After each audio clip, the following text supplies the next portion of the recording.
你行过不要紧啊，你可以当路人甲先走过去。那个在我们车距里面遇到史上最大的客厅，这算客厅这样，算车尾这样？都可以啦。好像听说都可以，它可以把车入进去的。对。它前面听说没有搭起来。这个够大了吧？很大，它好像听说这里还可以往前拉。所以我们那个270度那算不算大？我们算弱了。算小，对不对？对，因为我们270度打开全开大概只有4.2米，全开含车子4.2米，这个都超过了，5.8米了。然后它刚好就是一个站板，然后站板隔壁刚好没有人停。来看一下就是这个大小。对。然后它车停外面。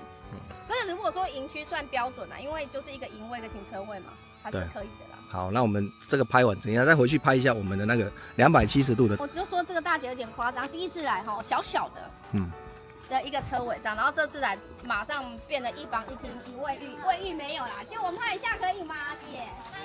过分，连沙发都有啦。看到没有？还有布幕哦，昨天晚上这边给我看电影的啦。最小的车，最大的客厅。看一下它车有多大？对。看一下没有？这是 Toyota 的 HRV CHR 不是 HRV 是 CRV 的，这叫 CHR 更正一下 CHR。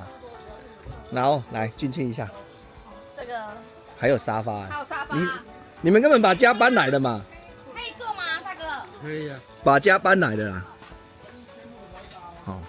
你看很大，很夸张啊。客厅啊。然后这是它后面的床，对不对？超大。然后你知道我刚刚来的时候，大哥怎样？他直接趴在。对。我在阿里山也是这样子趴的。我刚刚来，他是这样，整个人躺在这样，超舒适的嘞。而且他们一人一个，大哥躺这个，然后大姐这个坐这个。哦，一人一个，不是2个沙发。然后这个布幕往外面拉的时候插银柱，也可以做那个什么。就是变成延展哦，而且它真的很大就等于是一个阳台啦，一个阳台的概念啦，对不对？这么多的东西载得下吗？可以啊，可以哦。难怪他都要提早来，你知道他有得来吗？你这样。他们是我们每次车距最远的，从台东，对吧？台东嘛，没去过近。所以你们是走到高雄，然后那边过来，对不对？对啊。因为苏花不好走。苏花不能走。现在他那边有管制有管制啊。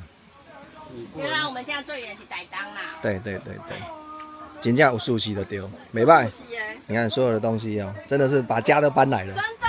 然后这才叫做搬家式露营，我们那个落了。我们落了。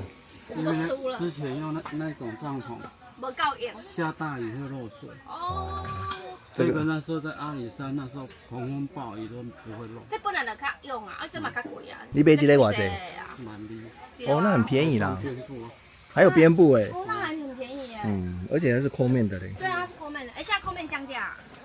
你看，大牌哦。对，它是大牌子，很便宜。我们没卖啦。之前这个破掉嘛，在保护期厂商直接换一个新的。那很可以直接换一个全新的。为什么会破？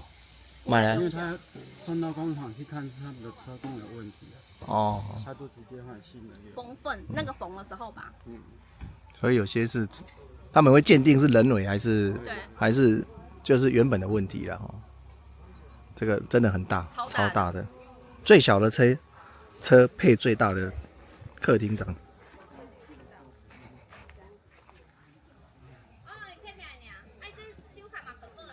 你看他就是收一收，然后放到这台小车里面了。